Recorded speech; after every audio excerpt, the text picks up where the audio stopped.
visitas, ele fazia evangelismo. É um pastor que visitava a casa de outros pastores, ele visitava ministros da palavra. E nesse tempo de visitação, ele começou a perceber que existia vários tipos de pastores muito preparados na palavra, porém muito adoecido emocionalmente. E aí, quando ele começou a perceber, ele viu que existiam pessoas sérias no evangelho, mas que estavam adoecidas. E esse adoecimento estava impactando o desenvolvimento ministerial, ou da família, ou da igreja, porque ele não estava conseguindo tratar suas emoções. Então, ele começou a perceber que existia muito pastores com prioridades invertidas, e ele vem trazer isso para nós. Pastores, muitas vezes, que estão adoecidos emocionalmente e que acaba afastando pessoas da igreja. Vocês já viram isso? Ele tá tão magoado, ele tá tão ressentido, que às vezes ele se torna estúpido, grosseiro com outras pessoas. Mas o problema não é com você, ele tá passando um problema com ele mesmo, ele tá começando a entrar num adoecimento emocional. E pastores também que evoluíram muito no aspecto ministerial e a família está destruída. Não é verdade? Família está arrasada, a família está machucada. Então ele vem trazer para nós o que fazer, como evitar isso tudo. Então, este estudo é uma mensagem que nós temos para todos nós. Nós precisamos de cuidar do corpo, da alma e do espírito, não é? Quando nós temos um chamado ministerial, nós vivemos a crença e a convicção de que Deus nos capacita. E eu acredito verdadeiramente que Deus nos capacita para o nosso chamado ministerial. Mas Ele nos capacita colocando um profissional, Ele nos capacita fazendo um curso na igreja, amém, queridos? Então, a Bíblia, nós podemos ter essa capacitação, mas se a gente se dedicar um pouco mais, essa capacitação pode ser muito mais rápida, né? Nós podemos atender com maior brevidade o chamado que Deus tem para nós. E aí, ele começa no capítulo 1, dizendo para nós: aquele que cuida de muitas pessoas também precisa de ser cuidado. Nós ouvimos a dor do outro, nós trabalhamos com a dificuldade do outro e muitas vezes nós temos as nossas dores, nós temos as nossas dificuldades e a gente não tem com quem conversar. E nós vamos guardando, nós vamos guardando. E por que a gente não tem com quem conversar? Medo de se sentir exposto, medo de se sentir constrangido, medo de se sentir julgado, porque às vezes não é o pastor que se coloca numa situação de perfeição. Quando eu tô falando pastor, eu tô falando obreiro, eu tô falando uma diaconisa, não necessariamente só o pastor, todos nós que estamos buscando um chamado ministerial. Então quem coloca a pessoa, porque quando a gente está na igreja servindo ao Senhor, as pessoas pensam que a gente é perfeito. Não é que a gente não sente dor, que a gente não tem decepção, que a gente não tem frustrações.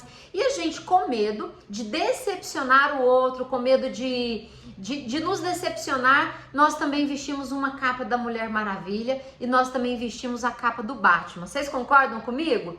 Né? Eu sou perfeita, eu não tenho dificuldade, só que isso tem um limite, nós temos um limite para isso. Chega uma hora que a gente não aguenta mais, chega uma hora que a gente não suporta mais, e aí as nossas emoções começam a se desmoronar. Quantos ministros da palavra, como eu já expliquei, eu tô falando pastor, mas eu tô me referindo a todo mundo que tem um chamado ministerial. Quantas pessoas que têm um chamado ministerial super abençoado, super próspero, mas a família está se distanciando da casa de Deus? Ou o marido, ou a esposa, ou os filhos, e ninguém consegue entender, poxa, aquela mulher é uma mulher de Deus, aquele homem é um homem de Deus, por que o filho dele que cresceu na igreja não consegue congregar na igreja e está se afastando? Às vezes por causa de um adoecimento emocional do pastor ao longo desses anos todos. Então, ele começa dizendo no primeiro capítulo, a santa obsessão ministerial. Então, quando ele fala dessa santa obsessão ministerial, nós fazemos para a obra do Senhor. Mas você acredita que Deus vai se alegrar de ter um ministério bem-sucedido e uma família destruída? Será que essa é a vontade de Deus para cada ministro da palavra? Não, Deus não quer que isso aconteça. Então, quando nós estamos na casa do Senhor, quando nós estamos servindo ao Senhor, nós precisamos pedir a Deus sabedoria para a gente cuidar das nossas emoções, saber levar o filho, saber levar a esposa ou o esposo, todos congregar na casa do Senhor. E esse estudo que foi feito por este pastor, ele vem dizer para nós como administrar isso. Como eu disse mais cedo, nós somos um corpo, uma alma e um espírito. Quando eu me conecto a Deus, quando eu estudo a palavra do Senhor, eu estou trabalhando o meu espírito, eu estou tratando o meu espírito. E a minha alma? Como que fica a minha alma quando eu não tenho com quem conversar? Como que fica a minha alma quando eu não tenho com quem falar das minhas dores e das minhas fraquezas? Como fica a minha alma quando eu não posso expor uma dificuldade minha? Com quem eu vou falar? E nós que estamos na frente, nós que estamos na liderança, nós temos que ter muita maturidade e discernimento com quem falar, de que forma falar, né? Por isso que nós precisamos de começar a olhar para nós. Então, o que nós vamos fazer aqui, neste momento, é dar à nossa alma a oportunidade de expressar. É dar à nossa alma boca para que ela possa falar. Você também pode estar precisando de ajuda. E isso não enfraquece você e isso não enfraquece o seu ministério. O que enfraquece você e o seu ministério é não pedir ajuda na hora certa, é não pedir ajuda para a pessoa certa. Então, a confissão é boa para a alma. E o mais interessante de nós estarmos juntos aqui, que eu vou poder te ajudar durante a semana. Você pode me chamar no privado, fala, Evanus, aquilo, assim, eu tô passando por isso, eu tô passando por isso. A minha alegria é poder ajudar a vocês, né? Talvez eu não vou responder na hora, mas você pode ter certeza que eu vou tirar um tempo para te ouvir. Eu vou tirar um tempo para te ajudar. E aí, quantas pessoas, quantas famílias já foram vítimas de uma loucura ministerial? Quais loucuras ministeriais nós já passamos? O que é uma loucura ministerial? Deixar a esposa doente em casa porque tem um compromisso na igreja. Deixar o filho doente em casa porque tem um compromisso.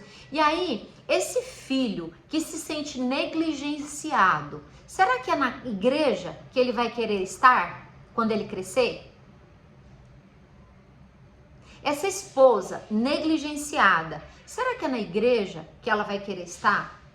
Esse marido negligenciado, vocês estão entendendo o que eu estou falando?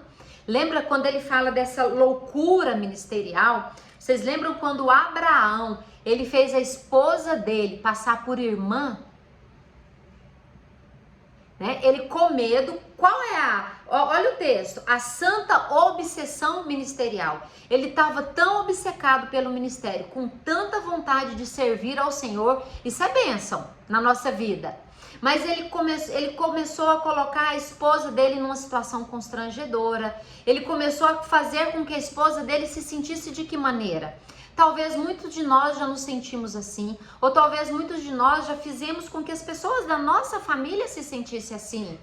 E aí nós vamos para a igreja, oramos para que o filho vá para a igreja, para que o marido vá para a igreja, para que a esposa vá para a igreja, mas eles não vão querer porque eles estão se sentindo negligenciados, né? Eles falando assim, poxa, lá na igreja meu pai é uma coisa, na minha casa o meu pai é outra. Ele não vai nunca querer isso para a vida dele.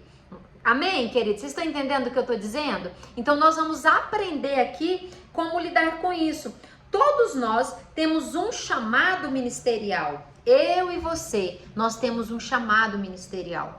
Mas para eu atender o meu chamado ministerial, eu não posso negligenciar a minha família. Eu não posso negligenciar o meu marido, eu não posso negligenciar a minha casa. Lá em Gênesis 12:4, assim partiu Abraão, como o Senhor lhe tenha dito. E foi Ló com ele, e era Abraão da idade de 75 anos, quando saiu para Harã. Então, o que eu estou querendo dizer? Assim como Deus chamou Abraão, ele chamou a mim e ele chamou a você também. E nós dizemos sim, por isso que nós estamos aqui para sermos capacitados. Lá em 1 Timóteo 5:8, tem uma mensagem poderosa para nós. Se alguém não cuida dos seus parentes, especialmente da sua família, negou a própria fé. É pior do que um descrente. Uma vez eu estava conversando com uma jovem, e essa jovem, ela é filha de pastor, que tem um ministério super bem sucedido, e essa jovem virou para mim e falou assim: Vanúzia, quando eu estiver caminhando com as minhas próprias pernas, o último lugar que eu quero ir é para a igreja. Isso me assustou. Provavelmente só de você ouvir isso, isso também te assusta. Aí eu perguntei para ela, mas por quê? Ela falou, porque lá na minha casa a gente não vai em lugar nenhum, a gente não tem uma vida social, a gente não vai no parque da cidade. Percebe? Olha só o nome do texto, é uma santa obsessão ministerial. Vocês estão entendendo? A família não tem um momento de lazer, a família não tem um momento... E aí o pastor, ele é pastor em casa e ele é pastor na igreja. Só que será que o seu filho não está querendo um pai e uma mãe em vez de um pastor e uma pastora? Será que o seu esposo não está querendo uma esposa ou um esposo em vez de um pastor? Então nós sabemos discernir esses papéis, né, para não virar uma obsessão e a coisa ficar desequilibrada. Deus não vai se alegrar de ter uma família destruída e um ministério bem-sucedido, porque o nosso primeiro ministério é a nossa família. Olha o que Josué fala para nós. Porém, eu e a minha casa serviremos ao Senhor. Deus colocou um princípio para nós. O princípio é a ordem. Amar a Deus sobre todas as coisas, não é verdade? Então, primeiro eu tenho que amar a Deus. Agora eu preciso de cuidar da minha família, mas eu também não posso pôr a minha família mais importante que Deus. Então, o que eu preciso fazer? Pedir a Deus estratégia para levar a minha família para a igreja. Pedir a Deus sabedoria para levar a minha família para a igreja. Então, você concorda que se eu tenho essa estratégia, eu consigo ter a minha família e Deus aqui juntinho, sem negligenciar um e sem negligenciar o outro? Esses dias eu estava assistindo uma palestra de um ministro, uma pessoa super bem, olha o cuidado que a gente tem que ter. E alguém perguntou para esse pastor, meu filho tem 14 anos e não quer ir para a igreja, o que eu faço? E o pastor respondeu, na sua casa quem manda é você, amarra ele, coloca no bagageiro do carro e leva para a igreja. Aí eu te pergunto, ele vai? Mas depois que ele puder ir com as próprias pernas, será que ele vai? Ele vai tomar raiva daquele lugar. Então, como que nós podemos usar de sabedoria? Eu me lembro muito bem que quando eu era criança, gente, olha a estratégia que meu pai utilizava. Fui criada na igreja católica, depois que eu me converti, não sei se todos aqui, provavelmente todos, não sei se todos nasceram num berço evangélico ou se converteram depois. Eu me converti com 20 anos de idade, mais ou menos, mas desde criancinha, olha a estratégia que meu pai usava. Gente, hoje nós vamos para a igreja, depois da igreja tem sanduíche. Hoje nós vamos para a igreja, depois da igreja tem pizza. Então, quando a gente é criança, a gente tinha que passar primeiro pela igreja para depois ir comer o sanduíche. Mas, de qualquer forma, a gente foi para a igreja. E era um momento muito prazeroso, porque nós temos memórias emocionais. A nossa vida é feita de memórias emocionais. Então, quando eu lembro, quando fala para mim, vamos para a igreja, eu tenho uma memória muito positiva, eu tenho uma sensação muito positiva, porque eu nunca fui no laço, eu nunca fui amarrado no maleiro do carro. E lá eu estou até hoje. Então, nós temos que ter sabedoria. Olha o que Timóteo fala. Ele deve governar bem a sua própria família, tendo seus filhos sujeito a ele com toda dignidade. Será que laçar o filho para levar para a igreja é uma coisa digna? Será que amarrar o filho no maleiro do carro é uma coisa digna? Não é. Pois se alguém não sabe governar a sua própria família, como poderá cuidar da igreja de Deus? Eu não estou dizendo que a gente não tem que levar o filho para a igreja. Vocês estão entendendo? Eu preciso de arrumar estratégias prazerosas. Eu preciso de pedir a Deus sabedoria, tanto para fazer um convite agradável e para encontrar oportunidades agradáveis. E a pergunta que eu quero fazer para você hoje, você que é ministro, né? Você que é obreiro, você que está se preparando para a liderança ministerial, como que está a sua família hoje? Será que a forma como nós buscamos a Deus está inspirando as pessoas também a estarem na igreja e a estarem na casa do Senhor? Será que a forma como eu trato, com equilíbrio, com sabedoria, será que está fazendo com que as pessoas da minha casa e da minha família também queiram estar na casa do Senhor? Pergunta isso para você, para os seus filhos, para o seu esposo, para a sua esposa. Né? Como está hoje os seus filhos? Seus filhos estão indo por obrigação, com desprazer, com tristeza e com descontentamento? Talvez eles não vão com tanta alegria e motivação, mas como que você está fazendo para que o seu filho vá com alegria? Quais as estratégias que vocês estão utilizando? Qual estratégia que você usa? Alguém quer compartilhar comigo para fazer com que esse momento seja agradável? Liga aí o seu microfone e eu quero ouvir você. Qual é a estratégia que você usa para levar o seu filho criança para a igreja, para levar o seu filho adolescente para a igreja, para que aquilo fique um momento prazeroso? Alguém quer compartilhar comigo?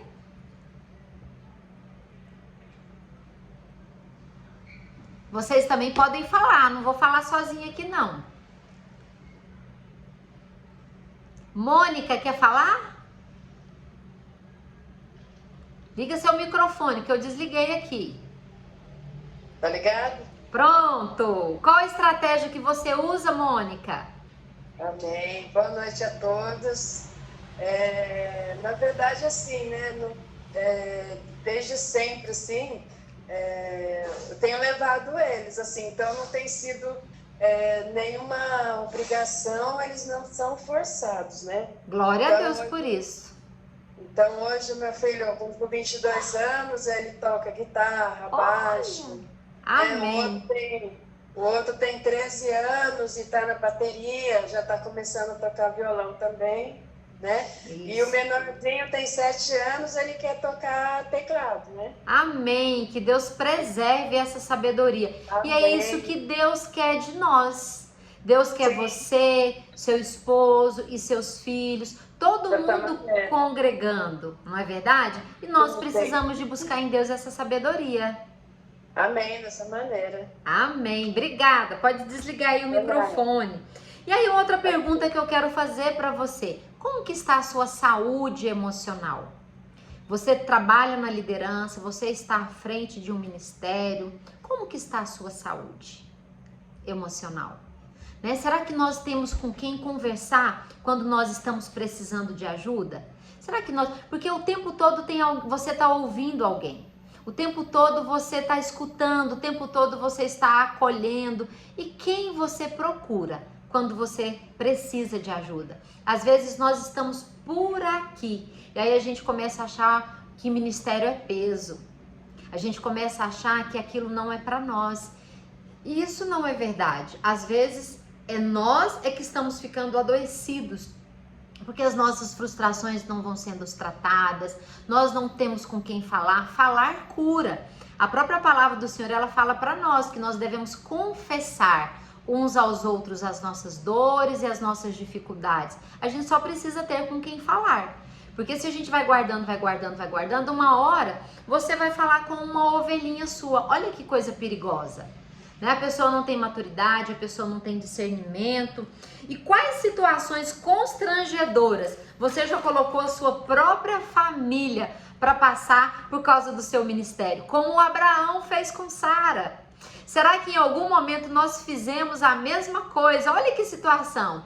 Abraão, ele estava tão determinado a servir ao Senhor que ele focou tanto, que ele colocou a esposa dele numa situação constrangedora. E não foi uma, foi 2 vezes, não é? E será que nós, numa situação dessa, como é que nós nos sentiríamos? O nosso filho numa situação dessa, como que eles se sentem? O nosso esposo numa situação dessa, como que eles se sentem?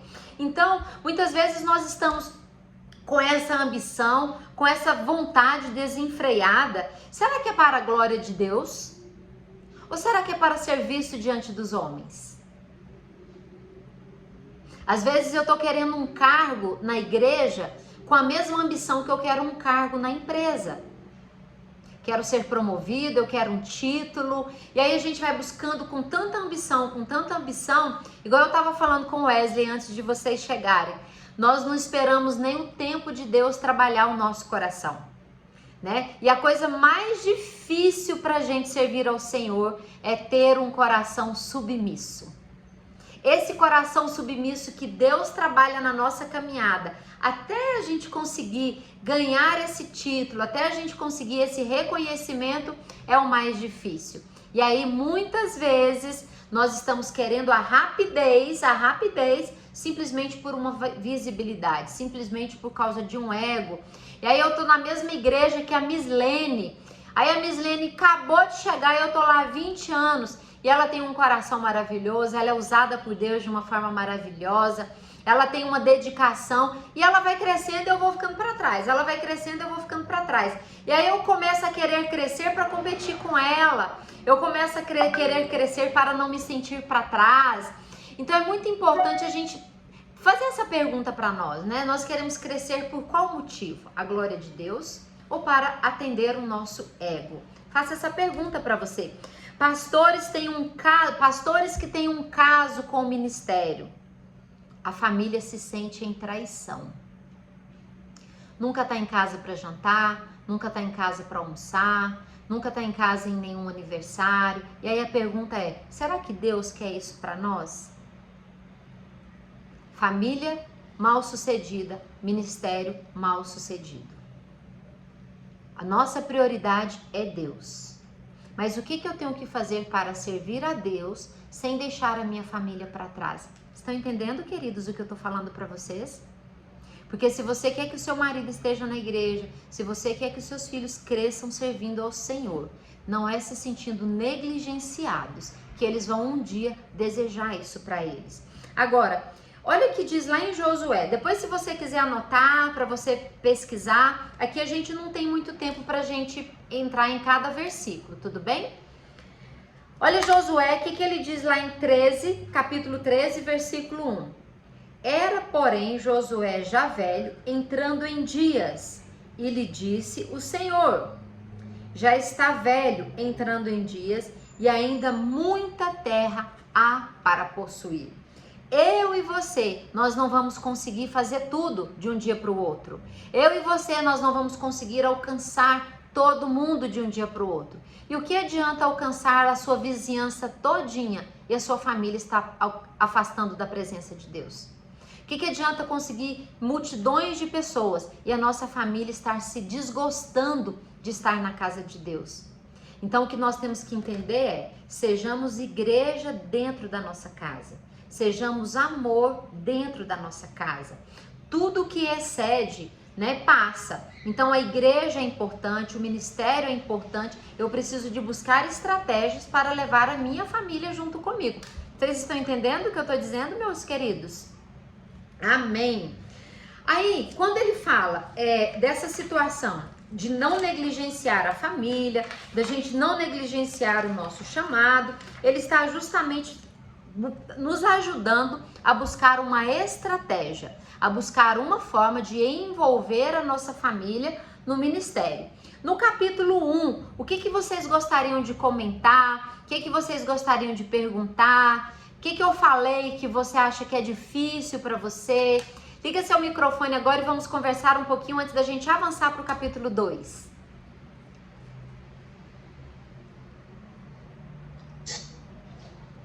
Olá, tá me ouvindo? Ouvindo, tudo bem? Mônica? Sim. Então, a primeira coisa, eu creio que assim, nós não podemos ter como um fardo, porque eu creio que o Senhor é quem nos escolhe, Ele nos coloca para fazer a obra dele. Então, é claro que nós temos que priorizar, como foi dito, mas, assim, primeiramente a vontade do Senhor, juntamente ali em seguida a nossa família, não podemos deixar de lado mesmo, porque isso não vai agradar ao Senhor, Mas nós sabemos que foi o Senhor quem nos colocou ali para estar à frente da obra, Com a gente aqui, eu falo, em particular da nossa família, fazem 2 anos que a gente foi colocado para estar à frente na igreja, E assim, nós somos, assim, digamos que meio que surpreendidos, Eu até tomo que como um presente de Deus sobre as nossas vidas, porque até então não esperávamos, não almejávamos, Meu esposo não almejava ser um pastor, e ali o Senhor foi, ao seu tempo ali, nos capacitando, nos colocando ali, enfim. Mas hoje, como a irmã disse, tem momentos que não é fácil, porque nós vivemos situações que é a esposa do pastor. A gente não tem nome, muitas das vezes, né? É o filho do pastor. E assim, como a irmã falou, muitas das vezes nós estamos ali para aconselhar, para orar, buscar interceder por todos. E muitas das vezes a gente se põe ali e fala, igreja, ore por nós, ore pelo nosso ministério, porque nós também precisamos de oração. Isso. Né? Para que o Senhor venha ali nos fortalecer, para que a gente venha estar ali atento também, né? A gente precisa estar atento àquilo que é da vontade do Senhor, para fazer a vontade do Senhor. Mas nós precisamos tanto quanto para estar à frente. É verdade. Né? E somos seres humanos. Temos falhas, temos dores, temos dificuldade. Então, quando fala a esposa do pastor, como assim a esposa do pastor? Como assim? O filho do pastor? E isso gera um peso emocional sobre as nossas costas. É como se eu estivesse dizendo assim, ela não pode errar, não. Filho do pastor não pode tirar nota ruim na escola, não. E isso vai gerando um peso, vai gerando... E às vezes, as nossas dores, né? Você na sua casa tem problema como tem na minha, como tem na casa do vizinho. Às vezes o que muda é a sabedoria que nós enfrentamos esses problemas, a forma como nós olhamos para esses problemas, né? E aí a gente começa a se sentir, poxa, será que eu sou digno de estar lá no altar? Porque eu estou passando por isso? Mas você precisa de ir, né? Porque você tem um chamado, você tem uma responsabilidade, mas aquilo ali vai te corroendo por dentro. Então, por isso que nós estamos falando aqui, pastores em perigo. O que ele quer nos dizer, o que ele quer nos ajudar é, pastor também precisa de ajuda.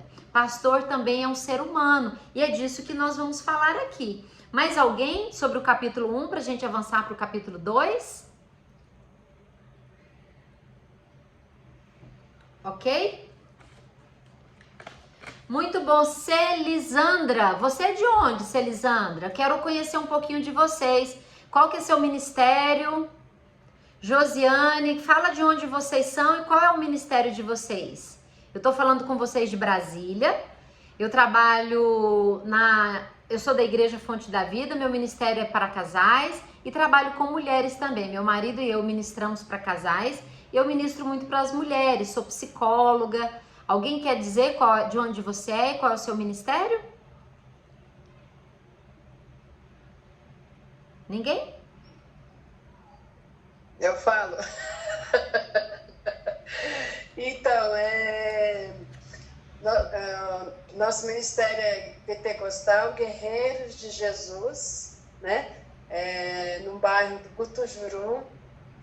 E lá a gente tem feito a obra do Senhor maravilhosamente. Ali o Senhor tem operado, sabe, grandes coisas sobre as nossas vidas, sabe? A cada dia que passa o Senhor, como sempre, né, Ele tem nos surpreendido, né? Muitas das vezes vem as situações, que é o normal de vir as afrontas, porque se não acontecer nada, né? Se a gente não incomodar, algo está errado, né? Glória a Deus. Mas assim, eu quero confessar que mesmo assim, vir tão assim inesperado esse compromisso maior, né? Porque é um compromisso maior, digamos assim, estar à frente da obra.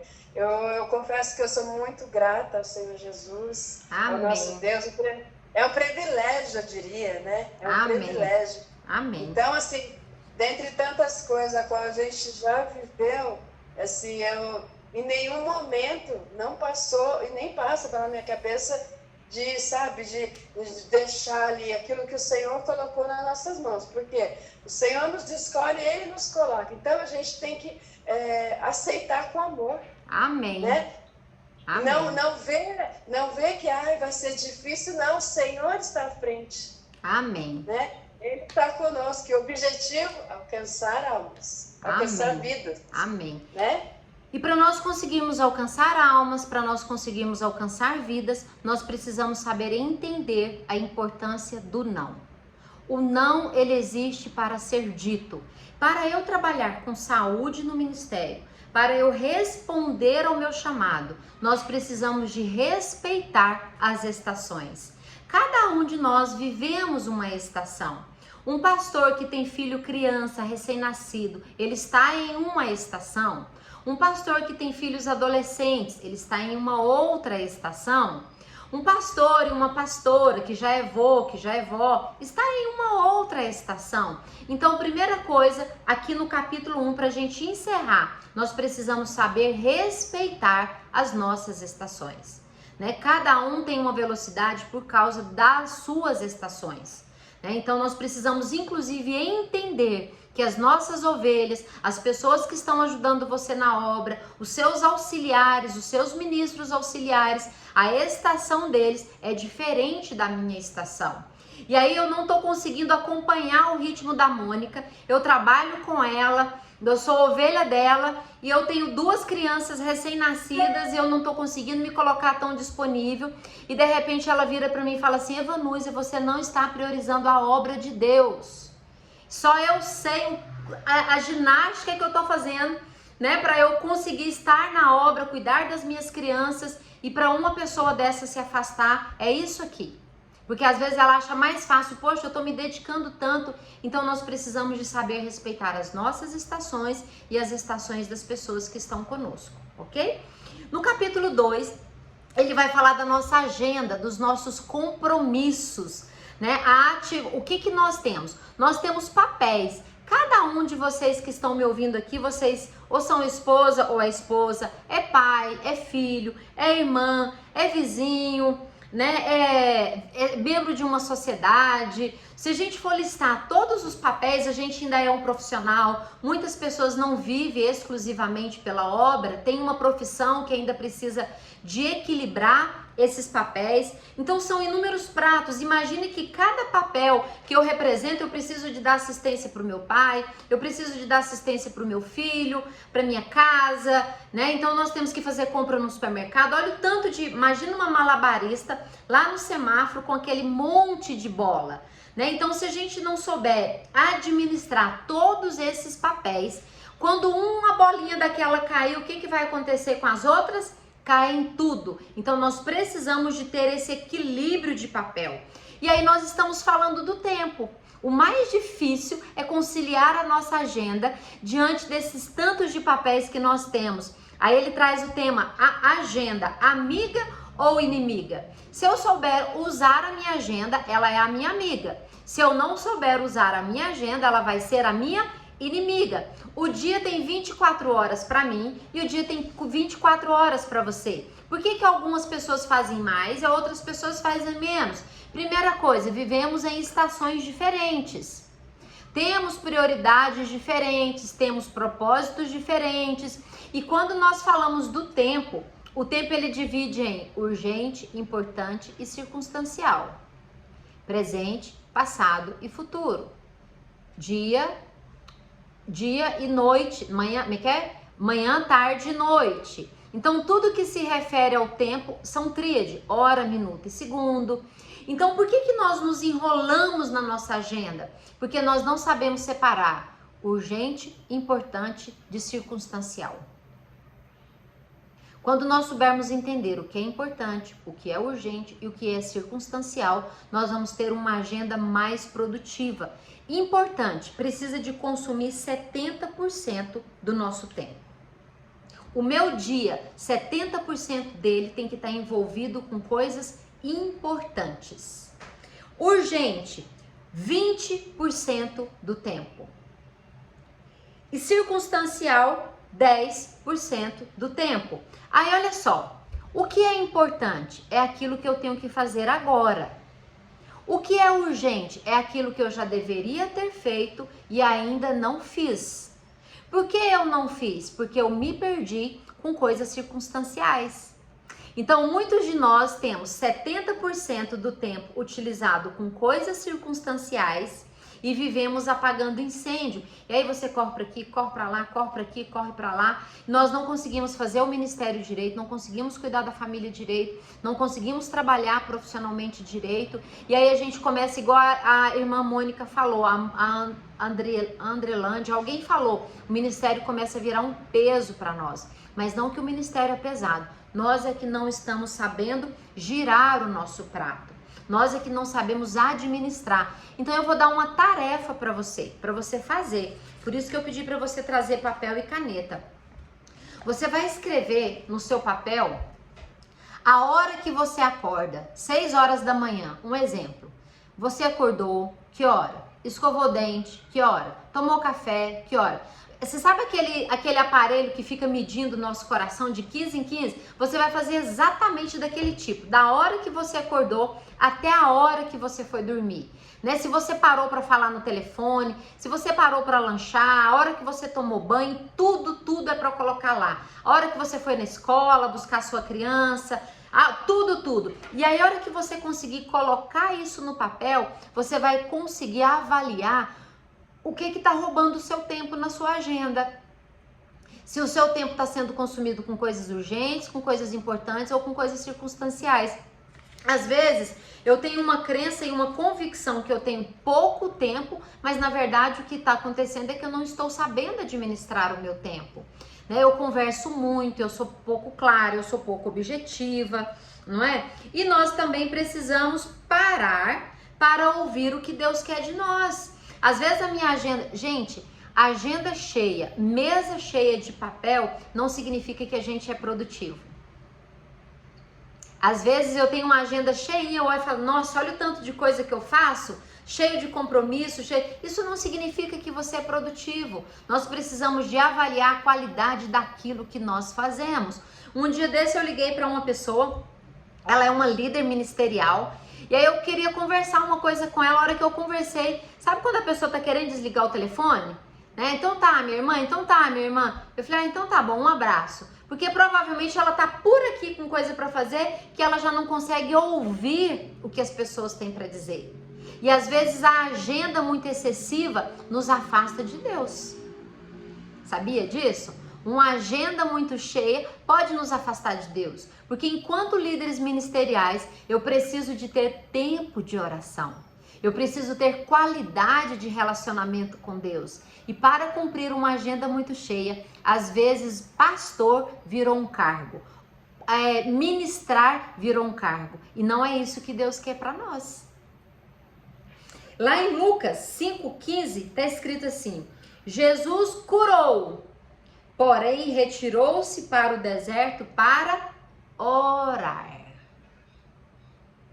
Lucas 15:16. Jesus curou, porém tirou um tempo para orar.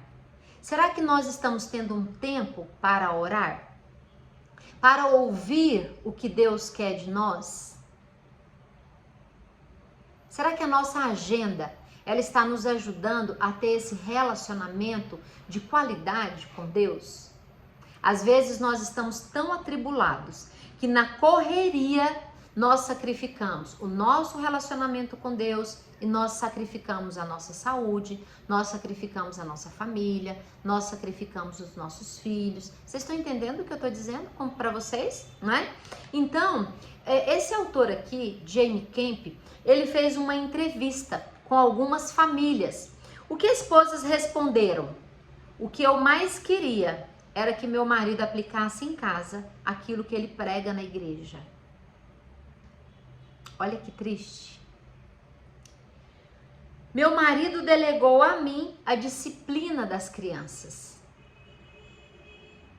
Outros jovens dizem assim: se servir a igreja, se servir a Deus, se estar diante de um ministério, é isso que meu pai e minha mãe faz, quando eu crescer eu não quero isso para minha vida não. Porque é uma agenda tão corrida, é uma agenda tão cheia, que nós não temos tempo de ter um tempo de qualidade com a família. Alguns sintomas de excesso da nossa vida social. O WhatsApp. Essa semana um cliente passou um WhatsApp para mim. Eu estava fazendo um atendimento individual, eu atendo pessoas individualmente. E eu demorei a responder, Wesley. Mas eu demorei, foi porque eu não quis, não, eu estava ocupada. E aí passou um pouco, o cliente falou assim: Vanusa, você pode responder, por favor? Eu não tinha lido nem a primeira mensagem. Ele respondeu assim: Vanusa, você pode responder, por favor? Eu pensei assim, gente, mas eu não respondi, não foi porque eu não quis, eu estava ocupada. Então, nós estamos nos tornando imediatista. As pessoas estão usando micro-ondas em casa como elas nunca usaram antes. Aquele tempo de fazer refeições juntos, nós não temos mais. O McDonald's, onde a gente passa e compra, porque a gente não tem tempo de estar em casa, em volta da mesa com a família, nós não temos mais.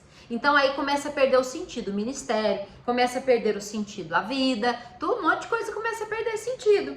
As necessidades financeiras, a necessidade do ter, muitas vezes ela está sobressaindo ao ser. E aí nós estamos na frente de um ministério, Mônica, a Laiane, eu não sei aqui se vocês estão na frente de uma igreja, aí você quer colocar um painel de LED e tem que trabalhar, você tem que comprar um som maravilhoso para a igreja, trabalhar, aí a gente pergunta, será que é isso que Deus quer? Eu não tô falando que Deus não quer isso, só que às vezes a gente começa a buscar e a gente nem ouve o que Deus quer. Nós estamos trabalhando com base, nossa, a minha igreja tem que estar bonita.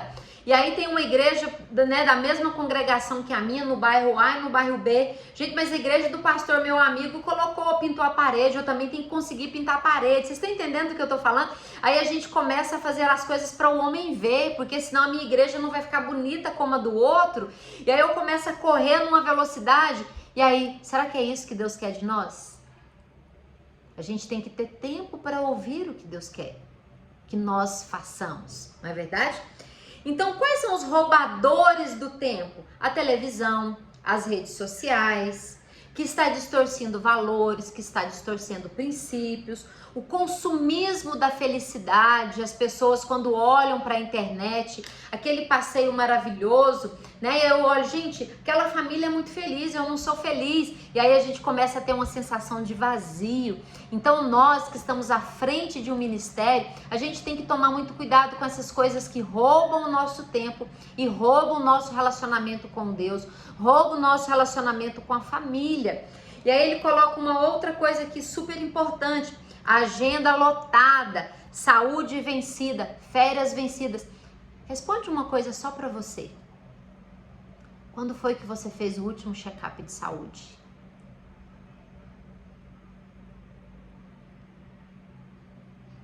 Quando foi que você tirou um tempo para cuidar da sua saúde física, da sua saúde emocional? A palavra do Senhor diz que nós somos um corpo, uma alma e um espírito. E nós devemos apresentar diante de Deus corpo, alma e espírito irrepreensíveis. Lembra de ver isso na palavra? Corpo, alma e espírito. O meu corpo é templo do Senhor. A minha alma é onde reside as minhas emoções. E o meu espírito é onde eu me conecto com Deus. Se o meu espírito adoece, a minha alma adoece. Se a minha alma adoece, meu espírito adoece. Então, quando a gente faz essa divisão, é uma divisão didática. Porém, eles estão juntos aqui. Vocês entendem isso? Então, quando um vai mal, impacta no outro. Então, nós precisamos de cuidar das três dimensões do corpo, da alma e do espírito. Você que é líder ministerial, se você não tirar um tempo para cuidar da sua saúde física e da sua saúde emocional, até quanto tempo você consegue correr? Quantas vidas você vai conseguir trazer para o reino se você estiver doente? Eu preciso que você peça a Deus muito discernimento para o que nós estamos entendendo neste livro aqui. Nós não estamos querendo que você se afaste da palavra de Deus. O que você precisa de achar é o equilíbrio perfeito entre cuidar do corpo, cuidar da alma e cuidar do espírito. É isso que está ficando claro para vocês? Então, como que nós vamos fazer isso? Ele traz uma situação para a gente resolver o problema. A primeira dica que ele traz para nós: pessoas antes das coisas. Muitas vezes nós não temos tempo de ficar em casa com o filho, nós não temos tempo de qualidade e aí nós começamos a encher de presente. Nós precisamos ser, a nossa presença precisa ser o maior presente para o filho, para o marido, para a esposa. Segunda dica: o lar antes da igreja. Ai, que coisa difícil da gente entender. O que é o lar antes da igreja? Família suprida, ministério suprido. Família bem-sucedida, ministério bem-sucedido. Aí você tá falando, a Ivanúzia disse que a gente tem que colocar a primeira família antes de Deus. Não é isso que eu tô dizendo. Eu tô dizendo que cuide da sua família muito bem, que a sua família vai estar com você no ministério. Vocês estão entendendo dessa forma? Supra a sua família de amor, supra a sua família de presença, e aí você vai conseguir servir a Deus com alegria, porque a sua família vai estar com você. A sua família vai estar ali de coração e de mente. Terceiro, cônjuge antes dos filhos. Eu não posso colocar entre eu e meu marido os meus filhos. A palavra do Senhor diz que quando nós casamos, nós somos uma só carne. Se eu começar a dar atenção para os meus filhos e negligenciar o meu marido, isso é um problema também. Então eu faço meu marido se sentir importante, se sentir amado, no seu caso a sua esposa, e os seus filhos vão começar a entender o que é o amor. Seus filhos vão começar a crescer em segurança, eles vão ter uma autoestima bem trabalhada. Quarto, filho antes de amigos. Filhos antes de amigo. Então comece a deixar de ir no futebol para estar na sua casa. Comece a deixar estar com os amigos para priorizar a sua família. Tem coisa que alegra mais o coração de um filho do que o pai estar na reunião de escola? Tem coisa que alegra mais o coração de um filho do que o pai estar almoçando ou jantando em casa com a família? Se você é líder ministerial e você não consegue, porque quando nós estamos na igreja, o domingo é dia de estarmos na casa do Senhor. Muitas vezes, principalmente se você é pastor, tem que estar na igreja domingo de manhã, domingo à noite, chegar mais cedo e sair mais tarde. Faça um dia da semana o seu domingo. Tire uma tarde na segunda para estar com seu filho. Tire um dia à noite só para você e para sua esposa. Entende do que eu tô falando? Às vezes é saber administrar. Domingo estamos na casa do Senhor porque servimos a Deus. Mas nós podemos fazer um sábado de manhã em família inesquecível para a nossa família. Podemos fazer uma segunda à tarde, o dia que fizer sentido para vocês. E depois, o espírito antes da matéria, uma vida de oração. Nenhum compromisso é mais importante do que a gente ter um relacionamento com Deus. Às vezes a sua agenda tá tão cheia, que eu sento para orar, abro a Bíblia e falo, meu Deus, eu vou chegar atrasado naquele compromisso. Nossa, eu tenho que ministrar na igreja terça, quarta, quinta, domingo. Nossa, eu não consigo nem me concentrar na oração. Porque eu tô perdendo vida de qualidade com Deus por ter uma agenda muito, muito comprometida. E aí você olha na agenda, tem tempo, só que você tem tanto compromisso, que a hora que você senta para orar, você não consegue se desligar dos compromissos que você tem. Faz sentido para vocês? Então, o que você precisa de fazer agora? Peça a Deus para te mostrar quais são as suas prioridades. Peça para Deus mostrar para você o que Ele quer que você priorize. Peça a Deus uma estratégia para você saber administrar a sua agenda. Quando nós falamos, quando o livro apresenta para a gente pastores em perigo, ele está querendo dizer, você também é um ser humano, você também precisa de ajuda. Você também precisa de alguém que te escute, você também precisa de uma orientação. Nós precisamos de tirar um tempo para nós. E Deus, Ele pode te ajudar se você orar, se você tiver um tempo com qualidade. Lembra de todos esses papéis que nós administramos, que nós cuidamos? O que Deus quer que você priorize? Às vezes o seu marido, em algum momento um filho que está doente, né? Imagine você, presta atenção nessa situação, né? Acompanhe essa realidade junto comigo. Eu sou pastora de uma igreja, estou acompanhando uma equipe de pessoas. Meu filho está em casa doente, com febre, acamado. Eu deixo meu filho doente para ir cuidar de todas aquelas pessoas. Meu filho vai querer um dia estar à frente de algum ministério? Porque ele está se sentindo negligenciado. Seu marido e até você mesma. Então nós precisamos de saber fazer uso do não, nós precisamos saber entender o que é prioridade. Nós, mulheres, nós temos muito mais jeito com isso. Às vezes os homens é que têm mais dificuldade, né? Os homens é que têm mais dificuldade de falar não para um amigo, para atender a família. Os homens é que muitas vezes têm mais dificuldade de administrar isso. Mas nós podemos orar e pedir a Deus uma forma de nós mostrarmos isso. Mostrarmos para o seu marido que é pastor, né, as meninas que estão aqui, como que nós podemos mostrar ao esposo que ele está fazendo falta em casa? Como que nós podemos mostrar para o marido que você quer um marido, você não quer um pastor?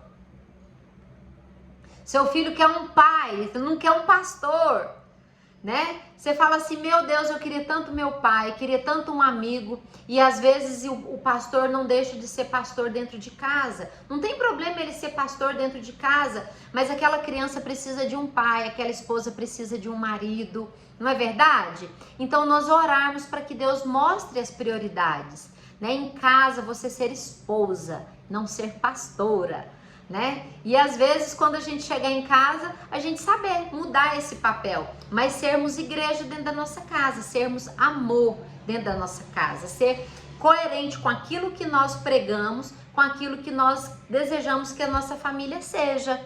E você, o que você entendeu dessa leitura aqui, do capítulo 2? O que você quer compartilhar? O que te Deus trouxe à mente?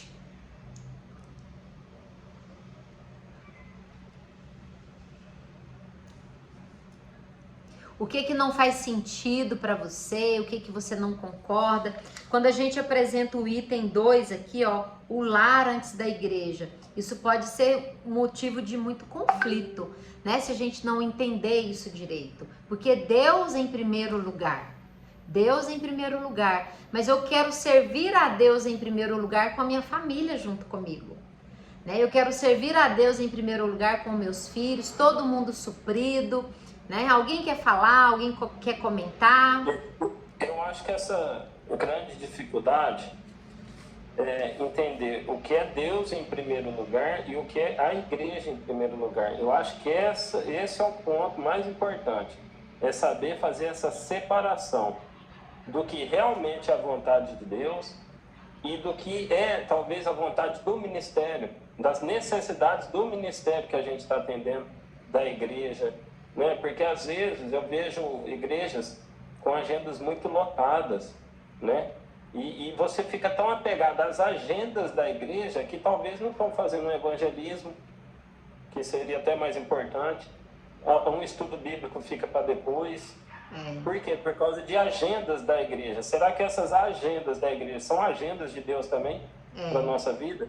Eu acho que esse é o ponto fundamental dessa missão, que a gente deve ter, deve focar em oração, né? Procurar entender essa vontade. Qual é essa prioridade? Qual que é o Deus em primeiro lugar? É apenas o ministério, que às vezes são vontades do homem ali de fazer aquilo, ou é a vontade de Deus mesmo? Saber fazer essa separação. Que colocação importante, Wesley, muito, muito, muito importante. E o que você falou me remeteu a uma coisa, imagina só, segunda-feira na minha igreja tem culto para empresário, eu sou empresário, eu quero ir. Terça-feira tem culto para mulher, sou mulher, eu quero ir. Aí quarta-feira tem dos jovens, aí meus filhos querem ir, então eu já não fiquei com meu filho segunda, não fiquei terça, não vou ficar quarta. E aí depois eu entendi o que você está falando. Às vezes nós estamos tão envolvidos que a família ela não tem tempo de ficar em casa para viver o ministério de família, né? Exatamente. Mais alguém? Muito bom, Wesley. Maravilhosa a sua conclusão. Mais alguém? O que vocês acharam dessa nossa discussão hoje? Na semana que vem nós vamos fazer o capítulo 3 e o capítulo 4. Eu queria um feedback, né? Que vocês dessem um feedback lá no grupo para incentivar que as pessoas também venham na outra semana, né? Se foi bom para você, coloque lá para a gente trazer mais pessoas e mais pessoas. Um feedback agora?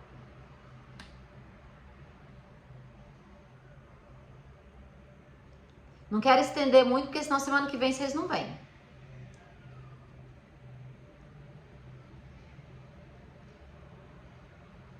Alguém? Eu achei assim muito importante, porque você citou a questão da tríade do tempo, e eu tenho até um livro que trata sobre a tríade do tempo.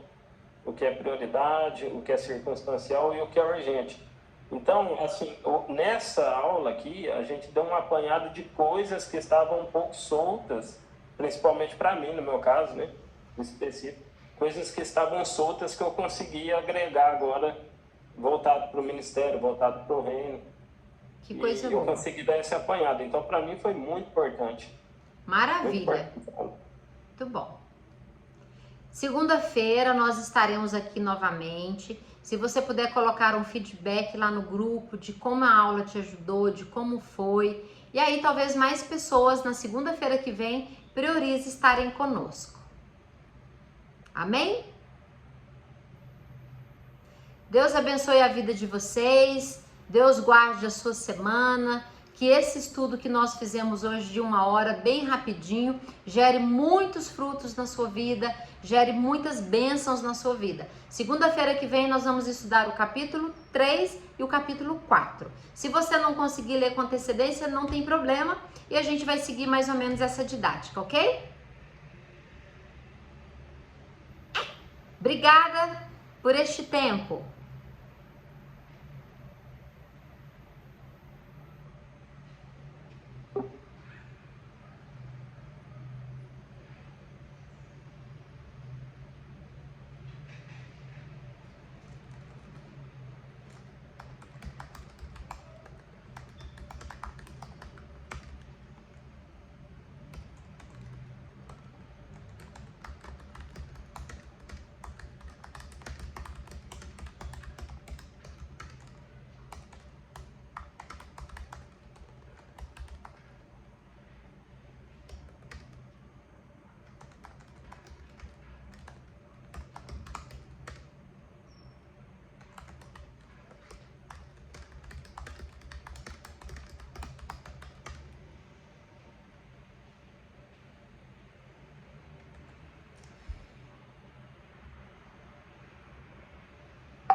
Aí e com mais dinheiro circulando no bolso de cada um de vocês. Vai ser fantástico.